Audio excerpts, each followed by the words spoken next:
fellow Wargamers. Today I've got something just a little bit different for you. If you watched my last video, you know that I'm working on a new list that I actually want to keep using. I think I've played enough games now where I can create something that I want to continue on with and focus on painting and everything.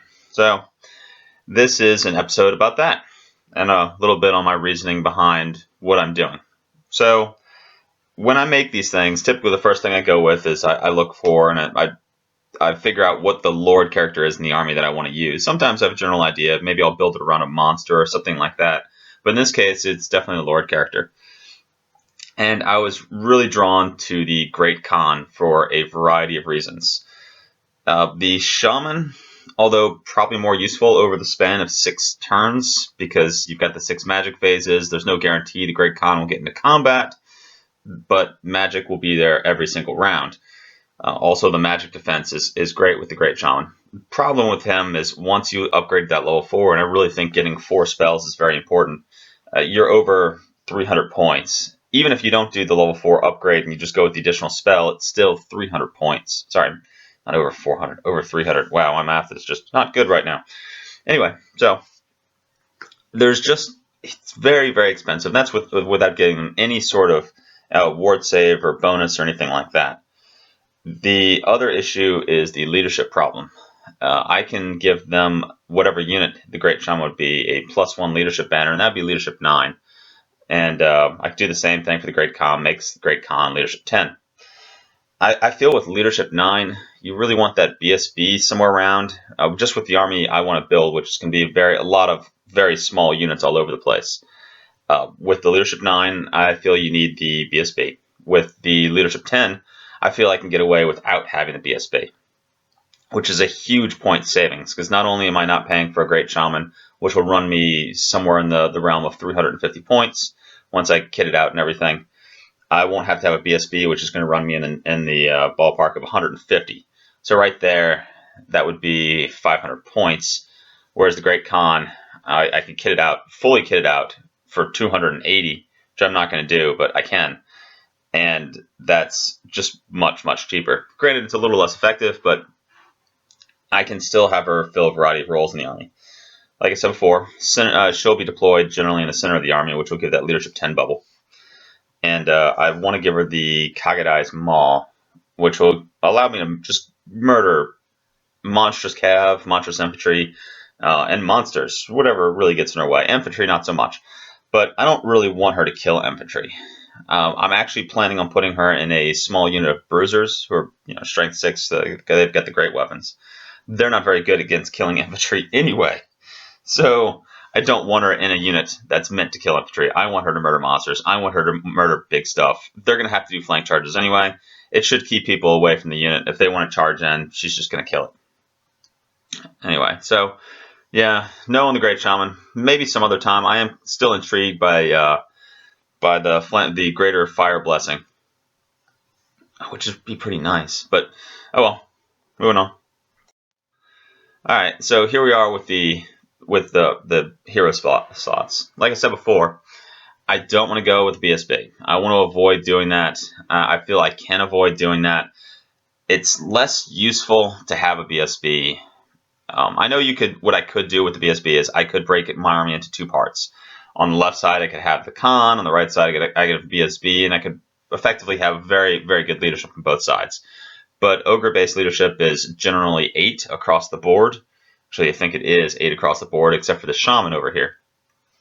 So I don't really need the additional pips of leadership on both sides. If I can get somebody in the middle, that'll control the middle. And the flanks, leadership is less useful anyway, because, well, they're flanks. I'll be doing a lot of baiting and fleeing. These units will have musicians in them, so they'll be rallying at leadership 9 instead of leadership 8 anyway. So it's the route we're going to go with that. The Mammoth Hunter, although I still complain about how expensive he is for a solo model with very little protection and only 4 wounds. I really like the Spine Splitter combination with the Mammoth Hunter. It's been a lot of fun, and just having that additional hand weapon there has been great. So what I'm going to go with for him, I'm going to use pretty close to the same thing I was doing before, is I'm going to give him the Spine Splitter again. Then I'm going to give him the, let's see which item this is, the Heart Ripper. So he'll be hitting on 3+. He'll have Lethal Strike, and he'll have Armor Piercing 1 special rolls. So that's great, because if I want him to charge into a unit of Knights, he'll have 6 attacks. He'll have D3 impact hits, Strength 6, and he'll be able to either hold a unit of Knights or, well, kill it, to be honest. I can use him to take out chariots, anything like that. I am also going to scout this man, so he will be a beast. I really want a couple of scouts in this army, so to justify this guy's usefulness, I really have to be more aggressive with him and his placement and everything. I guess if I don't scout him, I can always deploy him normally, put him with the dog, and then Vanguard the dog. So that'll work out too. The Shaman is really just a Shaman. I wanted to go with 2 of these guys, and when I looked at the cost and where I'd have to put these guys, I just decided that I'm just going to go with 1 of them. It's still pretty low. I can get him up to 3 spells, because I can make him the level 2, and then I can give him the extra spell, which is great. And he'll operate a lot like a Lord once he casts his first Butchery spell, because after that you're going to pick up +1 to cast, +1 to dispel, and he'll have the toughness 5, which is great. Like I said, it's just so I feel like you should either invest in Magic and really invest in it, or just not at all. And in this case, I'm kind of going in the middle of it. If I've got lower Magic phases, that level 2 or level 3 or whatever you want to call them will actually pay out. If it's a higher one, it won't, because I only have 3 spells. It means I'll have to 4 dice spells, or 3 or 4 dice spells to actually use all of my dice. I'm a bigger fan of just 2 dicing it with the occasional 3 dice. But there's not a lot I can do about it unless I took the Frost Mammoth for the extra spell, which I'll never remember to use because I never remember to use it. But no Frost Mammoth in this army, so only 1 Shaman. Just going to go with that base Butchery for now. I would like to experiment with the list and maybe go with Beasts later on. But I don't like the lore attribute. The D6 move is just not for me. But their base spell is very good. Alright, so into the kind of the meat and potatoes of this army. I am going to have a bunch of little Scraplings in this army. I've been fielding them when units 10 at this point. I actually think I'm going to move them up to units 20. I don't have any ranks in this army, and I like having access to a couple of units here and there that have ranks in case I need them. It's just one of those things where you're going to run into games where you're like, oh, I really wish I had an extra rank here or there, and this would be great, this would help out, and I won't have it. And even if it's just the Scraplings, either they'll be able to hold something up for a couple of extra turns, or do something like a flank charge and break a unit, if it's small, I guess, and maybe not very good in combat, and they're just going to be terrible. But I'm going to do it anyway. Right now I have 3 units of 10. I think I might reduce it down to 2 units of 20. I just don't need all the drops that I've got on the table right now. And on the left are the Tribesmen. Also, just want to point out that these Scraplings, I actually have models from Skybrid Miniatures at my house that I'm planning on painting up, which I've been referring to as Fat Nar for so long. They're very nice looking models, and I'll probably replace these models with those, because the GW ones look really stupid. Alright, on the left I've got the Tribesmen. I've been fielding Tribesmen over Bruisers for a while now. The Bruisers just run into combat and then they just die frequently. The toughness 4 with virtually not much of an armor save, just a 5+. 5+ I never think is very useful. And the Bruisers have continually hammered that point home. But the Tribesmen, you can pick up a 4+ armor save, which is fantastic. They are only leadership 7. Actually, I thought these guys they'd moved them up to 8, but I guess I was wrong. But I'm still just giving up. I'm going to make a whole bunch of these units, probably 3. I think it's 3 units I've got in the list. Just little units of 3. I've given them heavy armor and iron fists in all of them. I'm not sure if this is a mistake or not. In the past, I've just minimized the cost on these guys and just put them out on the edge and said, go ahead. If you ignore them, ignore them. If you don't, you don't. But it is only 21 extra points I'm spending on them. Actually, it's 31 extra points because I'm giving musicians to everybody. But with all the small units I've got, I think that's just the way to go. I want these guys to rally. They'll always rally on their leadership. They'll never get below. They'll never have to do the half leadership, which is great. But I guess people will have to run after them. And it's only like 100 points, 131 points, 111, 116. So if somebody wants the points, they're going to have to go after them. I think the real meat and potatoes of this army are just a few units that people will have to kill if they want to win. But they'll always have to respect these units. Just if they get in the flank, they're so obnoxious. Here are our Bruisers. Like I said, I am fielding one unit of these guys. I might even drop that for the Tribesmen. I think I'm just butted up against the core right now. I think I've got some 650 points, so I can't really downgrade my core without having to replace it with more core.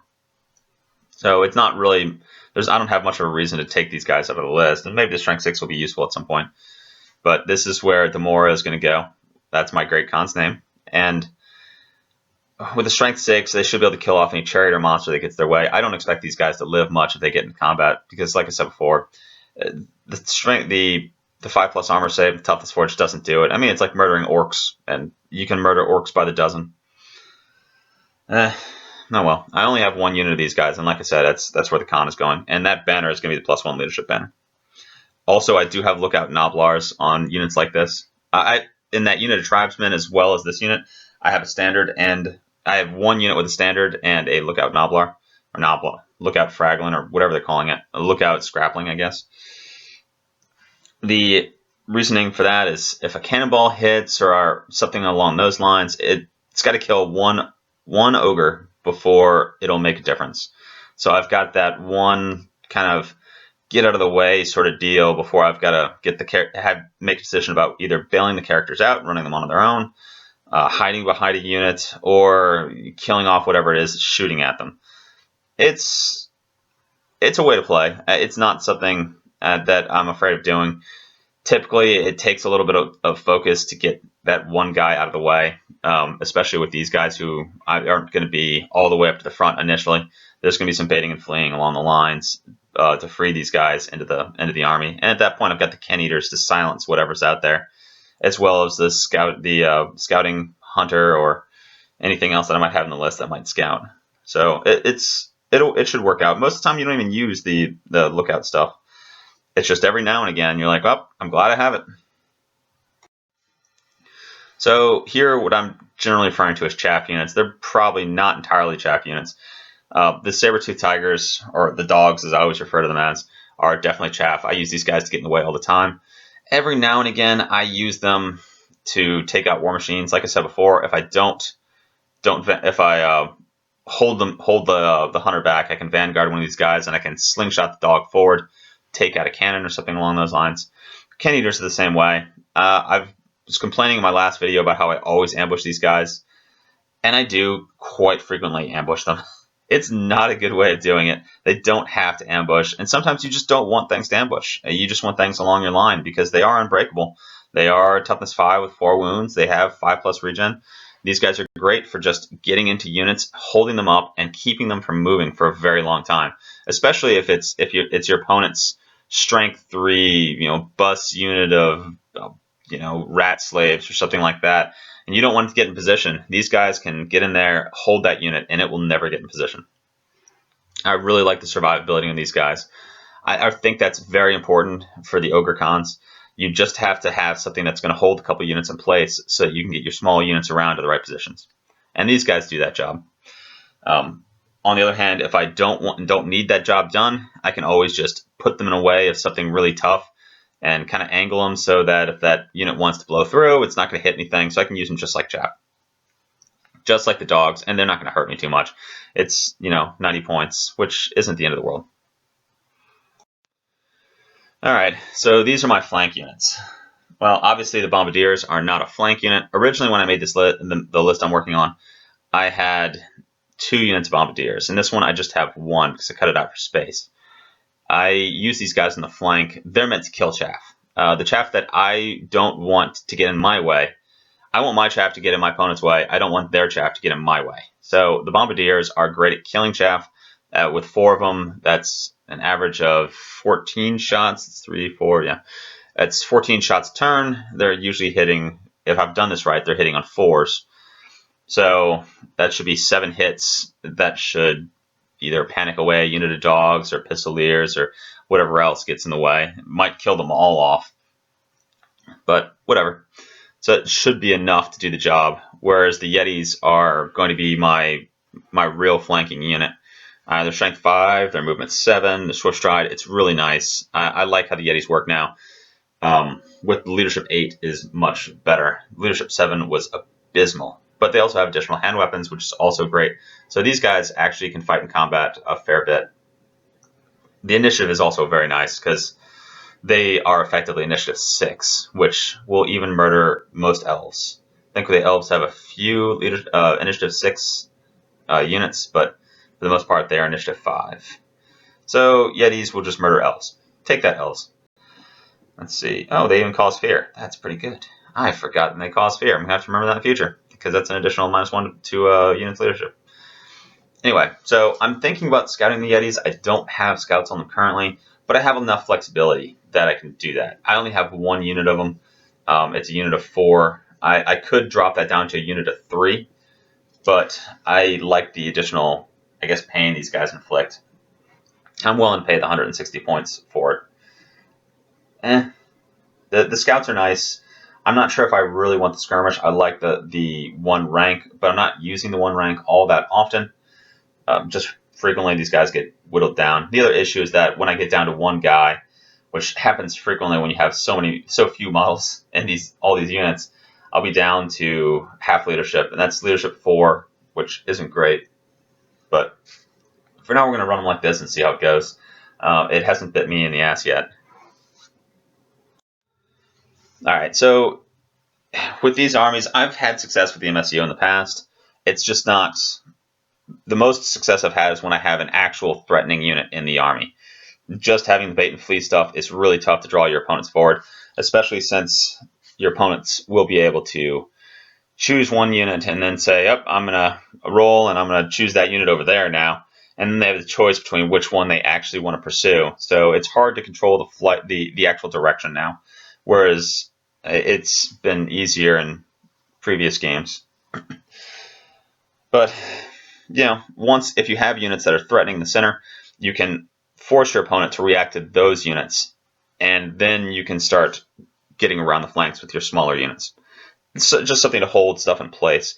And the Tusker Cav and the Rock Arachas are very, very good. They're very scary units.